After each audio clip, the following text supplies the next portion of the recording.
The Indiana Fever must get rid of Kelsey Mitchell. I said it. Caitlin Clark and the Indiana Fever have to move on from Kelsey Mitchell. Ladies and gentlemen, we need to have a very uncomfortable conversation today. Brace yourselves, because the honeymoon phase in Indianapolis is officially over. The fun Instagram posts, the pre-game tunnel fits, the viral clips of everyone smiling and celebrating while riding the historic wave of the Caitlin Clark economy, those moments are about to collide with the cold, hard reality of professional sports business. The Indiana Fever are staring straight at a potential financial crisis. And it all centers on one player, one contract, and one extremely difficult decision the front office must make right now. Kelsey Mitchell. Let me be as clear and direct as possible, and I don't care who this upsets. If Kelsey Mitchell is unwilling to accept a significant pay cut, the Indiana Fever have to be prepared to let her walk. If this franchise is serious about building a long-term dynasty around the greatest point guard the game has ever seen, the Kelsey Mitchell era in Indiana may have to end. I know that statement will frustrate people. Longtime Fever fans respect her. She stayed through the losing seasons. She carried the scoring load when the team struggled to win 25 games. She showed up, worked, and produced. She is an elite scorer. No one is questioning her talent, her effort, or her ability to get buckets.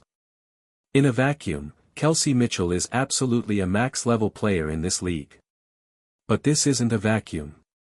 This is a salary cap league. This is a numbers game where every dollar paid to one player is a dollar you cannot spend somewhere else. And right now, the Fever front office is facing a mathematical puzzle that could close their championship.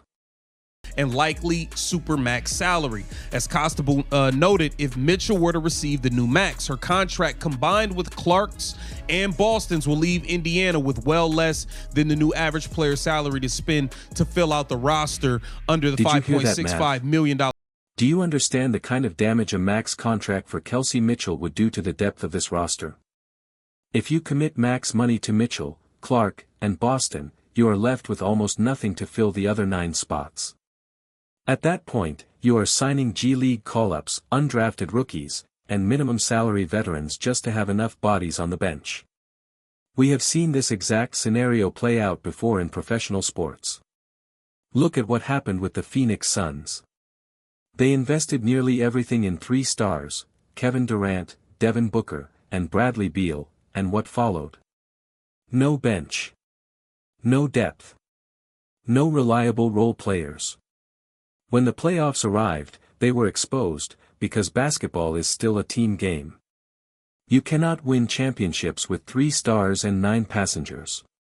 And that leads to the real collateral damage, the emotional cost of signing Kelsey Mitchell to that deal.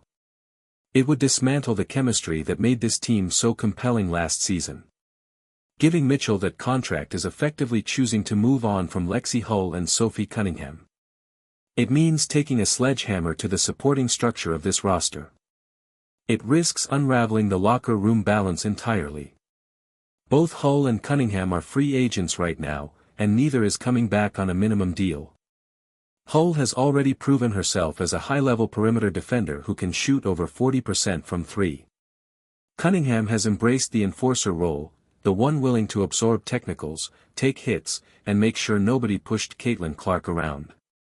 That is why the host delivers a clear, non-negotiable message to head coach Stephanie White and the Fever front office about this exact decision. You better do the right thing. If you guys give Kelsey Mitchell a full-on max contract, it is a bad thing. That means we won't be keeping Lexi Hall. We won't be able to keep Sophie Cunningham. They're not going to play. It is a bad thing. It is organizational malpractice. Let me make this abundantly clear to anyone who thinks scoring is the only thing that matters in basketball.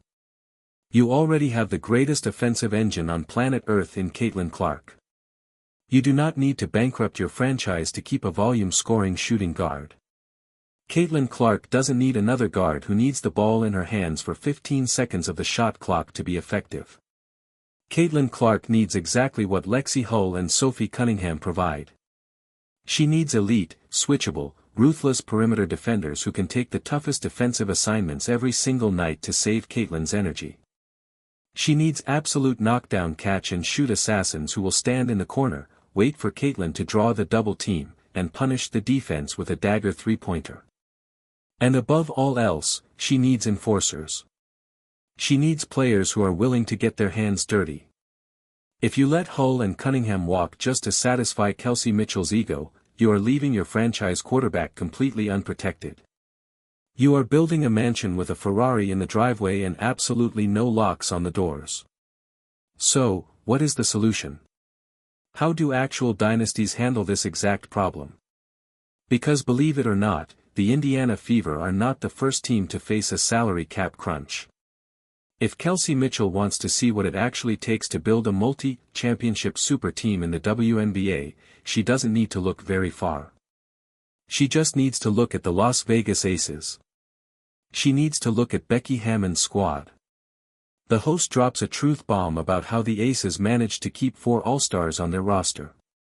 And it is a lesson in sacrifice that Kelsey Mitchell needs to study tonight. You got to take pay cuts. Okay. Asia Wilson took less than what she could have gotten.